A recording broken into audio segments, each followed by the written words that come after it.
The boy hadn't spoken in 4 months. Not to the teachers who called home twice a week with careful, apologetic voices. Not to the child psychologist who sat with him on Tuesday afternoons in an office that smelled of cedar and lavender and tried every approach she knew. Not to his grandmother, who flew in from Halifax and held him for 3 days straight and wept into his hair. Not even to his father, who was one of the most powerful men in Vancouver and could not do a single thing about the silence that lived inside his son like a stone. His name was Noah. He was 8 years old, and 4 months ago, his mother had died in a car accident on the Coquihalla Highway on a Tuesday evening in February, when the roads were ice and the visibility was poor, and she was coming home from a conference she hadn't wanted to go to in the first place. Elliot Crane had built 3 companies before he was 40.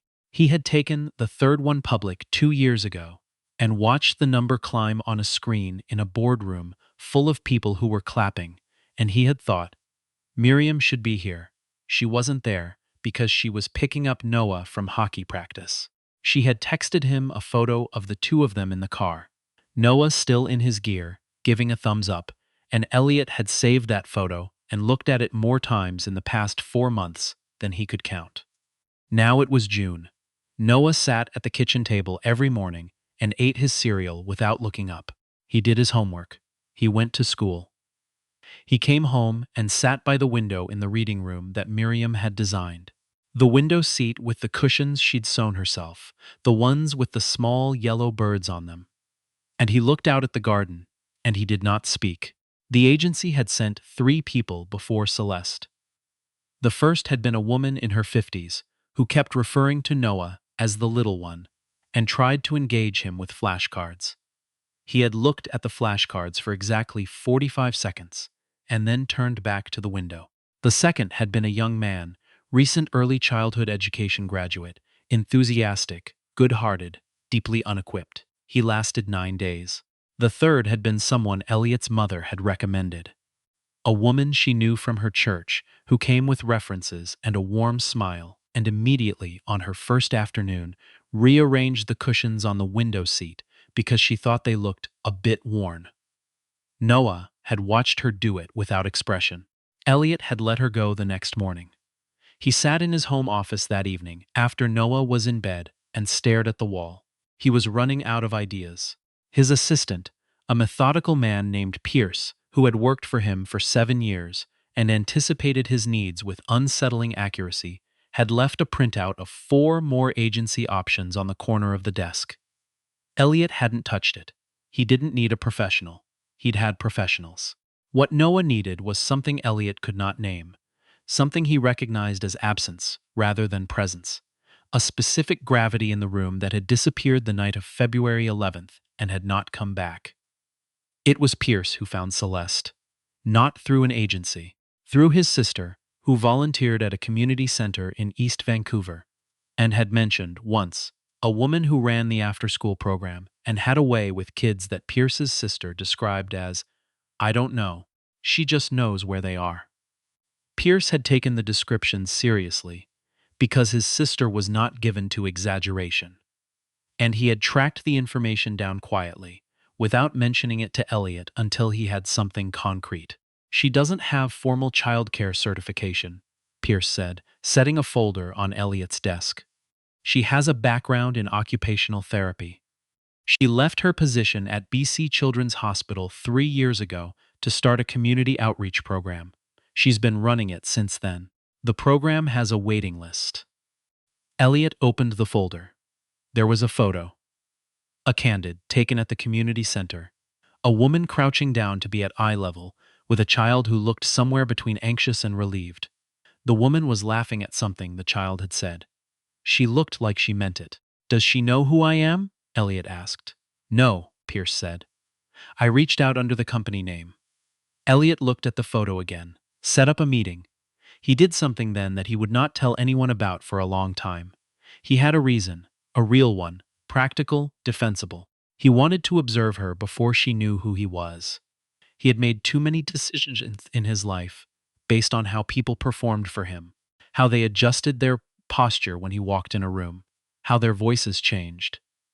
He wanted to see who she was when she thought he wasn't watching. So, on the morning Celeste arrived at the house, Elliot was not in his office.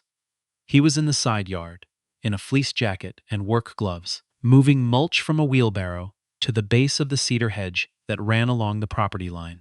The regular groundskeeper, a quiet man named Torres, came twice a week and had looked mildly puzzled when Elliot had told him to take the morning off. Celeste arrived at 9:15.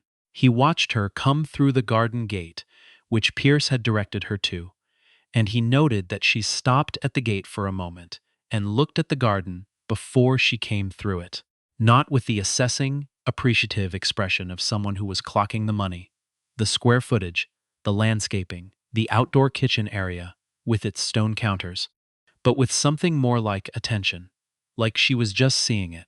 She was tall, dark-skinned, natural hair pulled back, dressed practically in dark trousers and a light jacket and shoes that looked like she'd thought about whether she'd be walking on grass.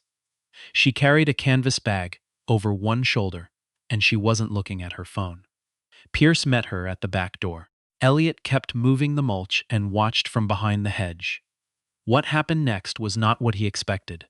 Noah was in the garden. He had come out 20 minutes earlier, which was unusual.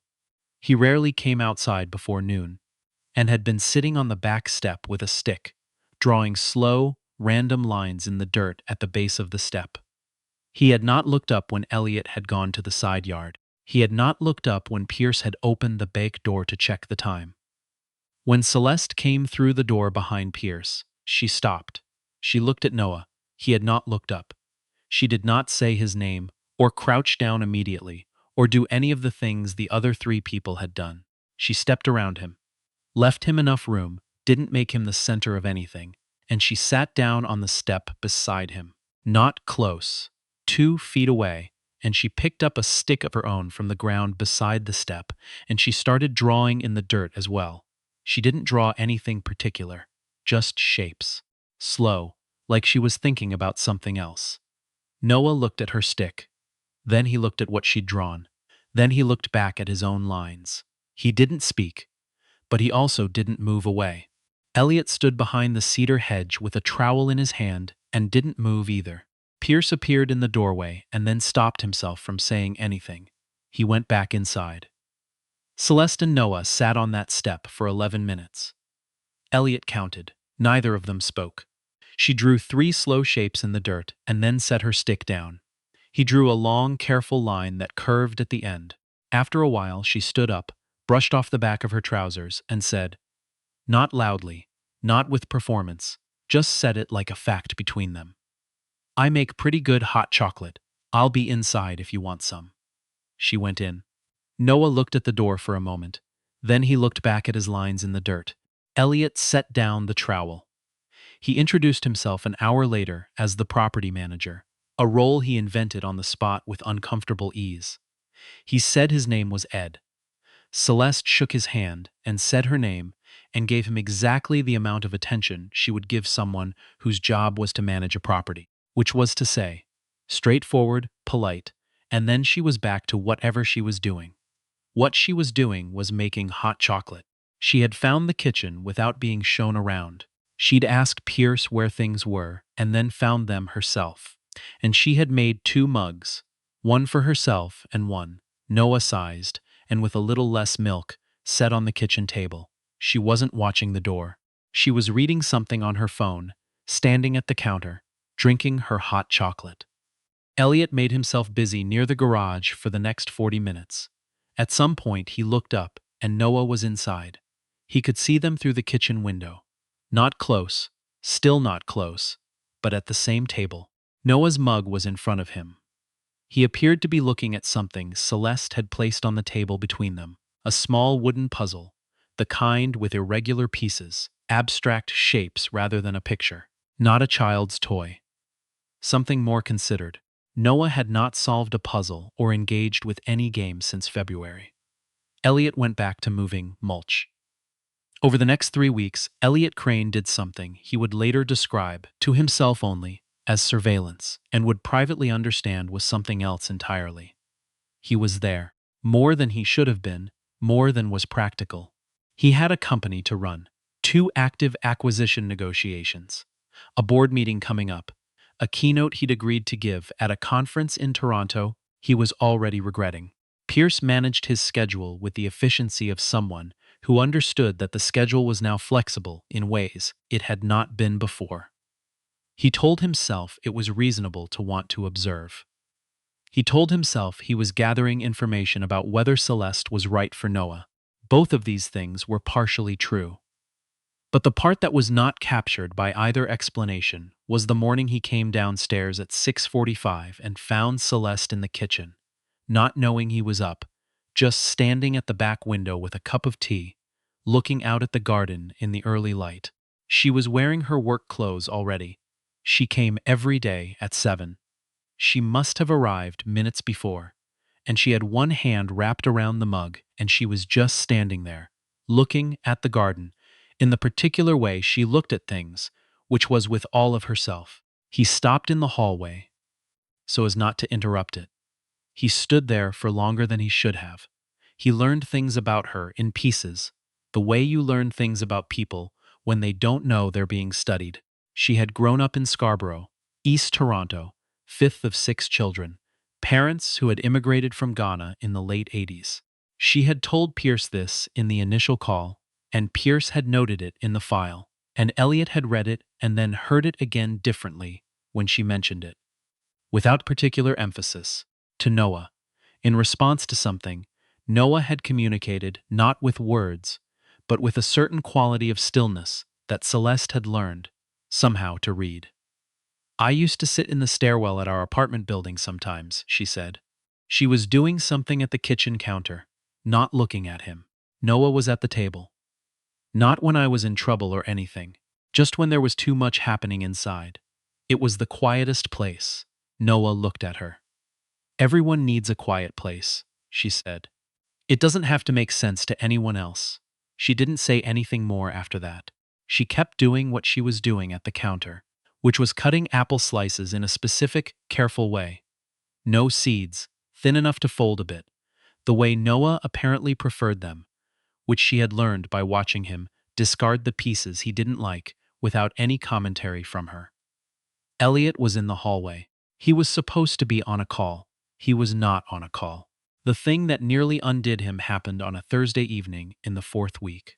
Pierce had texted to say that the night cleaning service, a crew that came bi-weekly, was at the house.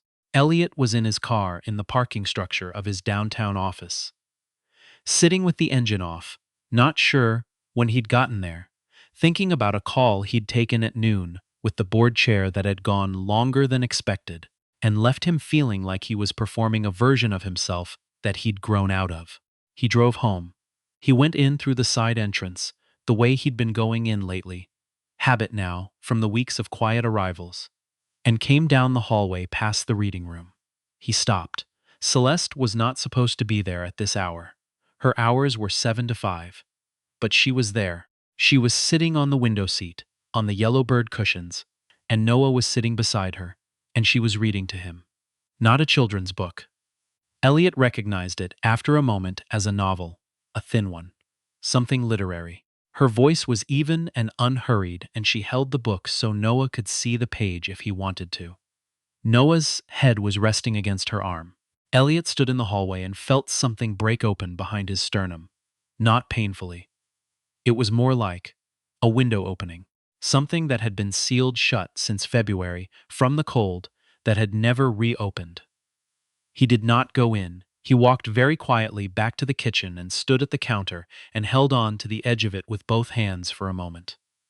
When Celeste came out half an hour later, she looked faintly startled to see him. "I didn't know you were home," she said. He asked me to stay and finish the chapter. I should have texted." "It's all right," Elliot said. She looked at him for a moment. The lighting in the kitchen was low, the overhead off, just the under-cabinet light on the left side, and she looked at him the way she looked at the garden, with all of herself, not strategically, not managing the moment. "He's okay," she said. "He's going to be okay." Elliot didn't say anything. He nodded, once. She picked up her bag from the chair where she'd left it. "I'll see you tomorrow," she said. And then at the door, There's chicken soup in the pot. Pierce said you hadn't eaten. She was gone before he thought of anything to say. He told her the next morning. He had decided, the night before, or the night before that. The decision had built quietly, without his full awareness, the way certain things do when you're not looking directly at them. And then he went to sleep and woke up, and it was simply there, resolved. He found her in the garden at 8, where she sometimes went before Noah was up. She was standing near the raised beds on the south side, the ones Miriam had planted 4 years ago, with herbs and perennials, which had continued growing without anyone particularly tending them, and which had, improbably, turned into something rather beautiful in their unmanaged state. I need to tell you something, he said. She turned. She looked at him with the direct, patient expression that he had come to understand meant she would hear what he had to say before she responded. I'm not the property manager, he said. I'm Elliot Crane. I own this house. And I've been here, most of the past 4 weeks, because I wanted to see who you were without you performing anything for me. He waited for the anger. He was prepared for it. It would have been fair. She looked at him for a long moment. The garden was very quiet at this hour, just the birds and the low hum of the city behind the cedars. I know, she said. He blinked. Pierce is not that casual, she said. And property managers don't watch their yards from behind hedges for 45 minutes. A pause. I looked you up after the second day. Elliot stood there. He felt unexpectedly like laughing. Why did you stay? He said. She considered this. She turned and looked at the herb beds for a moment, then back at him. Because Noah needed someone who wasn't managing the situation, she said. And you needed to know if you could trust me. That's reasonable. She tilted her head slightly. Though you could have just asked. I know, he said. I'm sorry. You're forgiven, she said easily, and not as a performance. Like she meant it, and had moved on and expected him to do the same. He stood there in the garden that Miriam had planted, in the June light, and he thought, I have been walking around the edge of this for weeks. He did not say anything rash. He gave it time. Real time, not manufactured time, not the time of a man who has made up his mind and is waiting for the right moment. He gave it the summer. He watched Noah begin, slowly, unevenly, with setbacks and silent days, and one afternoon in late July that was so hard it knocked Elliot sideways. He watched Noah begin to return to the surface of his own life. Noah said his first word in Celeste's presence on a Tuesday afternoon in August, 5 months and 3 weeks after his mother died. The word was look, directed at a bird that had landed on the edge of the raised bed, a small thing with a rust-colored chest. He said it quietly, like he was testing the air, and Celeste turned and looked and said, Cedar waxwing in the same quiet register, and they watched it together until it flew away. She told Elliot that evening. She told it straight, without sentimentality. But her voice was careful around it, the way your voice gets careful around things that matter. He stood in the kitchen and felt the same window-opening feeling as the night in the hallway, and he said, Thank you, which was inadequate, and she said, He did the work, which was true and also gracious. He noticed for the first time that she didn't deflect with modesty. She gave credit accurately. That was a different thing. The rest happened gradually, and then not gradually.